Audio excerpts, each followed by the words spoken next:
प्यारे बच्चों, कक्षा 12 गणित पाठ का नाम प्रतिलोम त्रिकोणमितीय फलन प्रश्नावली 2.1 में आपका स्वागत है। इस प्रश्नावली को हल करने से पहले आप देख रहे होंगे आपके पास जो बुक है एनसीईआरटी की, उसमें मैंने एक पन्ना लगा, एक टेबल से आपको दिखाई दे रही है। हमने इस टेबल या सारणी बोलेंगे, इस सारणी पर पहले भी चर्चा की है। तो ये क्या होता है, साइन इनवर्स जो हमारे पास या कॉस इनवर्स या जो भी प्रतिलोम त्रिकोणमितीय फलन होते हैं, उनके जो इनवर्स वैल्यूज़ कितनी हो सकती है, उनके जो मुख्य मान हैं वो क्या क्या होंगे, उसके बारे में है। तो आप इस टेबल को अवश्य ही ध्यान में रखेंगे। इसको याद करने की ज़रूरत नहीं है, लेकिन जैसे जैसे हम प्रश्नों को हल करेंगे, अभ्यास करेंगे, तो बार बार अभ्यास करते करते हमें ये टेबल अवश्य ही याद हो जाएगी। और इसको जो है हम एक एक नज़र जब भी सवाल करते हैं इस टेबल पर अवश्य ही दौड़ाएं। तो आप देख रहे हैं कि साइन थीटा का जो वैल्यू होती है वो क्या होती है, ऋण 1 और 1, मतलब क्लोज इंटरवल, बंद अंतराल भी हमने पढ़े हैं, कक्षा 11 में आपने पढ़े हैं, बंद अंतराल और खुला अंतराल। यदि फिर समय मिलेगा तो मैं फिर इस बारे में आपको बताऊंगा, क्योंकि ये बहुत आधुनिक जो गणित है उसकी एक बुनियाद, उसका एक बेसिक चीज़ है बंद अंतराल और खुला अंतराल। तो यहाँ पर आप देख रहे हैं साइन थीटा का जो वैल्यू होता है वो क्या होता है, क्लोज इंटरवल -1 to 1। तो इसका ये तो साइन थीटा का वैल्यू हो गया, लेकिन जब हम साइन इनवर्स में आ जाएंगे तो साइन इनवर्स में जो मुख्य मान होगा उसका क्या होता है, क्लोज इंटरवल -π/2 से और π/2 क्लोज इंटरवल, है ना। उसी प्रकार से हम कॉस इनवर्स का जो मुख्य मान होगा वो क्या होगा, close interval 0 to π। Cosec inverse का जो मुख्य मान होगा वो क्या होगा, क्लोज इंटरवल -π/2 to π/2 -0। अर्थात कॉसेक इनवर्स के मुख्य मान में कभी भी, इसका मतलब -0 लिखा हुआ है, कभी भी 0 नहीं आएगा। 0 को हम देख रहे हैं, जैसे यहाँ पर आप देख रहे हैं -π/2 to π/2, तो वैसे तो इस क्लोज इंटरवल में 0 भी आता है, इसीलिए इसने यहाँ पर 0 को माइनस कर दिया। अर्थात 0 ये वैल्यू 0 पर क्योंकि मान अपरिभाषित होता है, इसलिए यहाँ पर इसने 0 को अलग कर दिया है। अब हम यहाँ पर सेक इनवर्स में आएंगे। सेक इनवर्स का जो मुख्य मान होगा क्लोज इंटरवल 0 to π, फिर -π/2, अर्थात माइनस ये π/2 पे इसका मुख्य मान क्या, इसका जो मान होता है सेक वो क्या होता है, अपरिभाषित होता है, इसलिए इसने -π/2 किया हुआ है। उसी प्रकार से टेन इनवर्स का जो मुख्य मान होगा, अब यहाँ पर हम ऊपर देख रहे थे कि यहाँ पर क्या था, एक क्लोज इंटरवल का चिन्ह है, लेकिन यहाँ पर जो है ये ओपन इंटरवल है, अर्थात -π/2 और π/2 नहीं होंगे, क्योंकि -π/2 और π/2 पर 10 का वैल्यू, 10 इनवर्स का मान क्या होता है, अपरिभाषित होता है, इसलिए इसने इसको हटा दिया है। ये क्या है, ओपन इंटरवल -π/2 to π/2 है। अर्थात इसमें -π/2 और π/2 ये क्या है, अंत्य बिंदु है या एंड पॉइंट है। ये एंड पॉइंट इसमें शामिल नहीं है, लेकिन इनके बीच के जो भी वैल्यू हैं वो 10 इनवर्स के मान में आएंगी। नेक्स्ट है कॉट इनवर्स। कॉट इनवर्स का जो मुख्य मान होगा ओपन इंटरवल 0 to π, अर्थात ओपन इंटरवल 0 to π का मतलब क्या है कि 0 और π ये इसके अंत्य बिंदु हैं, या इंग्लिश में बोलेंगे एंड पॉइंट। एंड पॉइंट शामिल नहीं होंगे, लेकिन इसके बीच के सारे बिंदु इसमें शामिल हैं। तो इस टेबल को आप एक बार अवश्य देख लें।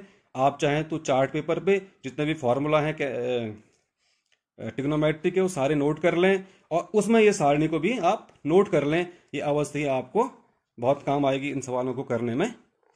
अब हम चलते हैं प्रश्नावली पे, प्रश्नावली 2.1। तो थोड़ा सा यहाँ पर आते हैं। इसमें मैंने सवाल पहले से लिखा है, प्रश्न संख्या 1, साइन इनवर्स -1/2 का मुख्य मान क्या होगा। तो इसके सॉल्यूशन पे आते हैं।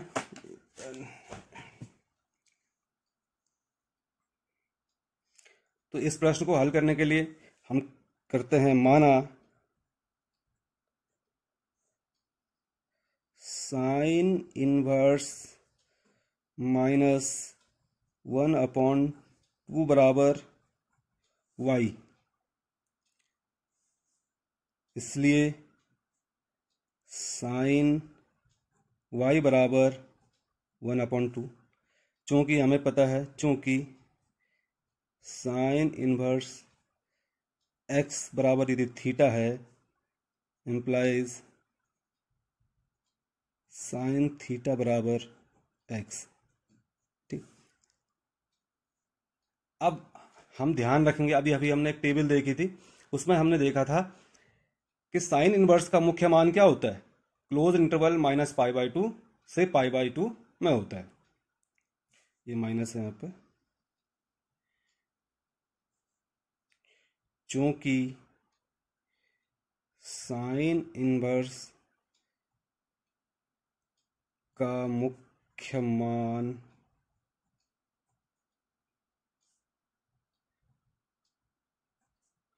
परिसर, मुख्य मान परिसर क्या होगा, क्लोज इंटरवल -π/2 टू π/2 होता है। लेकिन हम यहाँ पर देखेंगे कि -π/2 है, तो यहाँ पर आ जाएगा sine y equal to minus. अब 1/2 कब होता है, साइन की वैल्यू 1/2 कब होती है, तो ये हमारे पास टेबल है, ये होता है साइन π/6 या साइन 30। लेकिन ऐसा तो मान हो नहीं सकता है, तो हम इसको क्या कर सकते हैं, इसको हम लिख सकते हैं साइन -π/6। अब यहां पर भी सूत्र के द्वारा हमने किया है, चूंकि माइनस साइन थीटा बराबर साइन माइनस थीटा। देखा जाए तो सबसे इजी चीज़ों में त्रिकोणमिति होती है, क्योंकि इसमें कहीं पर भी हमें कुछ स्वयं कुछ नहीं करना होता है, केवल सूत्रों के प्रयोग ही, यदि हमें सूत्र पता है, सूत्रों के प्रयोग द्वारा ही हमें इसको हल करना है। आप दोनों की कंपैरिजन करते हैं हम यहाँ पर, साइन वाई और साइन -π/6, तो साइन से साइन हट जाएगा, तो यहाँ पर आ जाएगा y इजकल टू -π/6। तो इसलिए क्या आ जाएगा इसका, इसलिए हम लिखेंगे, अब y कितना है यहाँ पर देखेंगे ये, इसलिए साइन इनवर्स -1/2 का मुख्य मान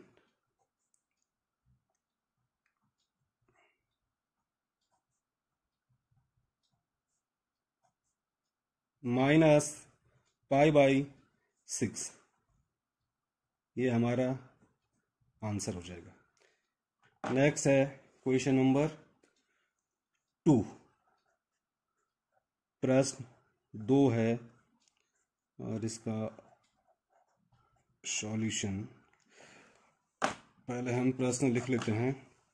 यह है कॉस इनवर्स √3/2। ये प्रश्न भी उसी तरह से होना है, ये आ जाएगा हम माना कॉस इनवर्स वर्गमूल 3/2 बराबर y। ठीक है, देयरफॉर y बराबर कॉस y बराबर √3/2। Cos inverse √3/2 equal to y, तो कॉस y इक्वल टू क्या आ जाएगा, √3/2 हो जाएगा। अब हम यहां पर देखेंगे, हमने अभी भी जो टेबल देखी थी उसमें कॉस इनवर्स का मुख्य मान क्या होता है, आप फिर से एक बार चेक कर लीजिए। मैं फिर से दिखा रहा हूं आपको, 0 to π। तो हम देखेंगे, चूंकि कॉस इनवर्स का मुख्य मान परिसर close interval 0 to π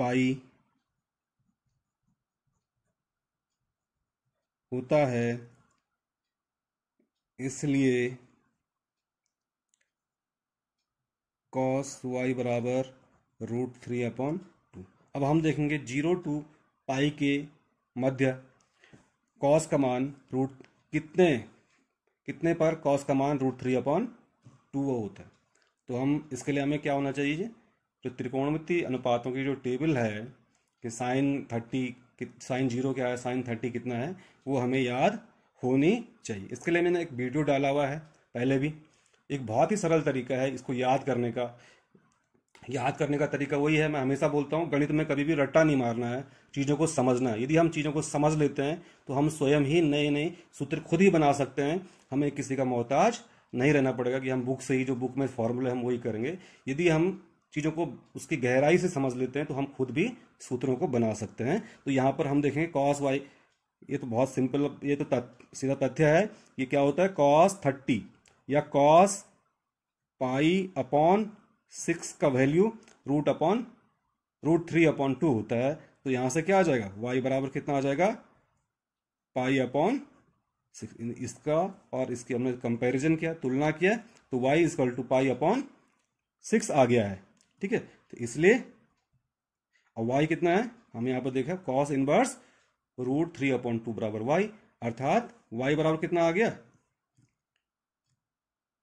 cos inverse √3/2 का मुख्य मान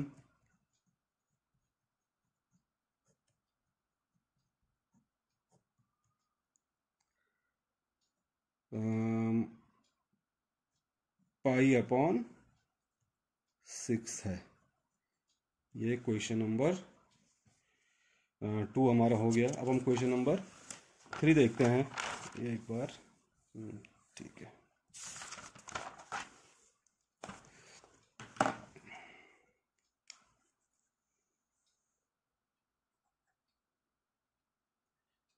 क्वेश्चन नंबर 3 है और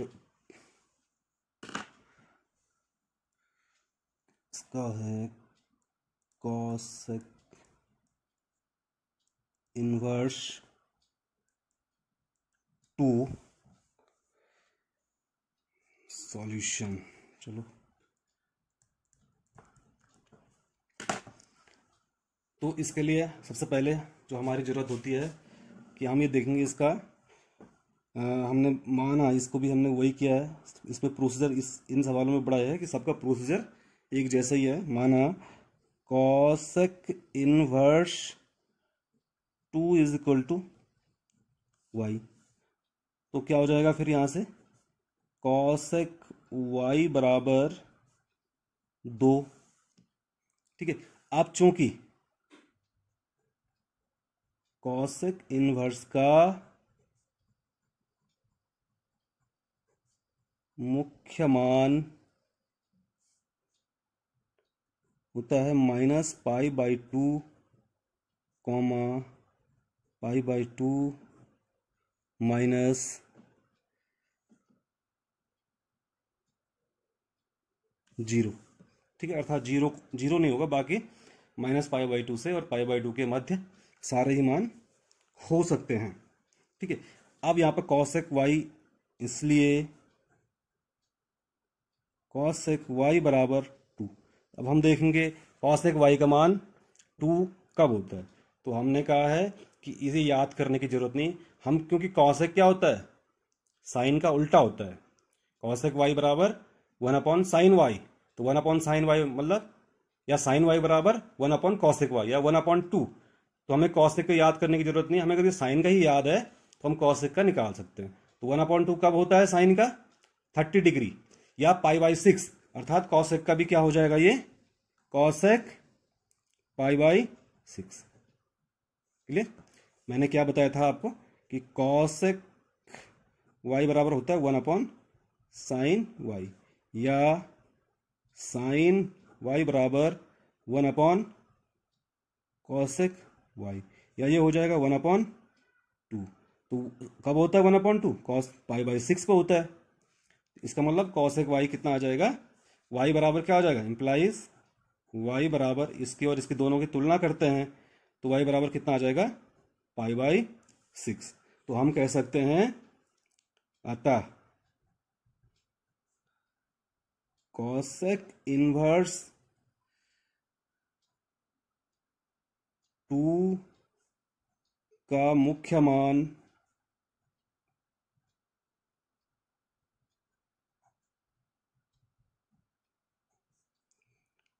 π/6 है। अब हम क्वेश्चन नंबर 4 प्रश्न 4 देखते हैं।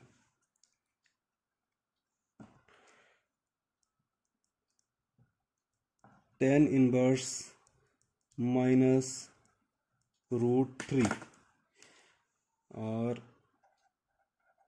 सॉल्यूशन।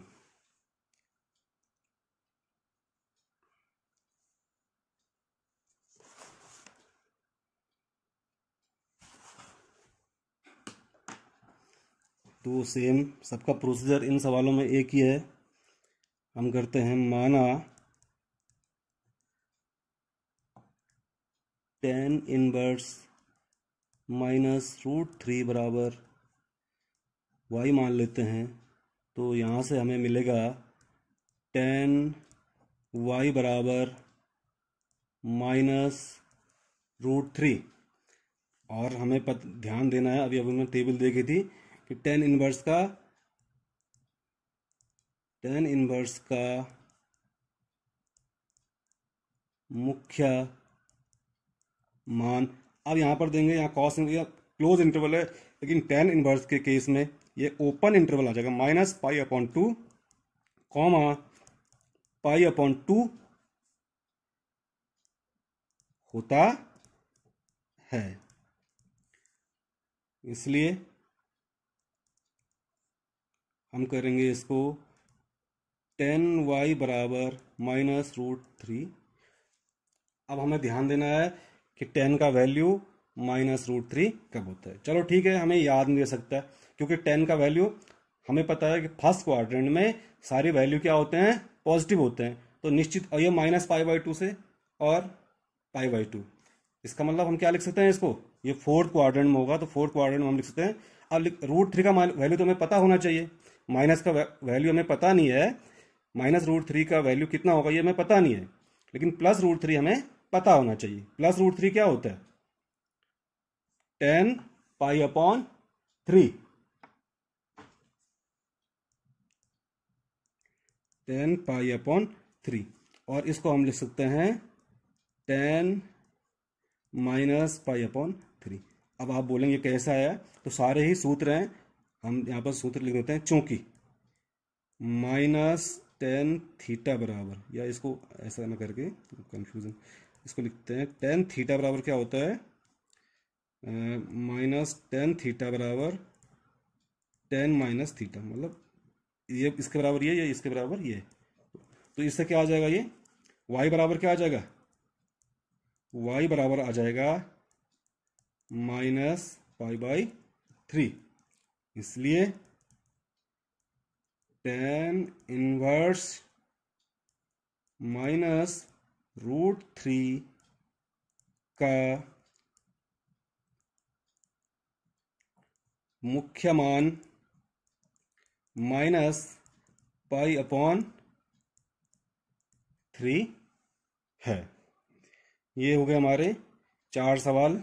अभी इस प्रश्नावली में हमारे पास कुछ सवाल और बचे हैं। तो वैसे तो मैं आशा करता हूँ आप इसको स्वयं होमवर्क के तौर पर लेंगे और मुझे जो है अपना सॉल्यूशन जो है PDF फॉर्म में या फ़ोटो खींच के भेजेंगे। यदि आपको कोई दिक्कत आएगी तो हम अगली क्लास में जो शेष प्रश्न हैं उनको हल करेंगे। तब तक के लिए धन्यवाद।